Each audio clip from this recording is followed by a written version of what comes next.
Welcome. আমাদের ভিডিওতে তোমাদের স্বাগত। আজকে আমাদের আলোচনার টপিক হচ্ছে সাম্প্রদায়িক বাঁটোয়ারা। টপিক শুরুর আগে বলে রাখি, যদি আমাদের ভিডিও তোমাদের ভালো লাগে কিংবা আমাদের ভিডিও থেকে তোমরা উপকৃত হও, তাহলে লাইক, শেয়ার এবং চ্যানেল সাবস্ক্রাইব করে বেল বাটন প্রেস করে অল করে দিও সবার আগে নোটিফিকেশন পাওয়ার জন্য।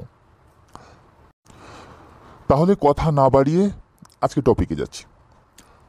1930-এর দশকে একদিকে যখন আইন অমান্য আন্দোলন ভারতের জাতীয় রাজনীতিকে উদ্বেলিত করে তুলেছিল, তখন অন্যদিকে ব্রিটিশ সরকার লন্ডনে গোল টেবিল বৈঠক আহ্বান করেন।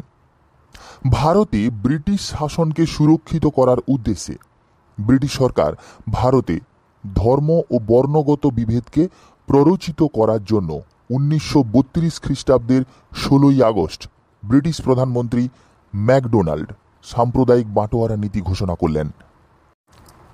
এই নীতি অনুসারে মুসলিম, শিখ, ভারতীয় খ্রিস্টান, অ্যাংলো ইন্ডিয়ান প্রভৃতি সংখ্যালঘু সম্প্রদায়কে আইনসভায় পৃথক নির্বাচনের অধিকার দেওয়া হয়।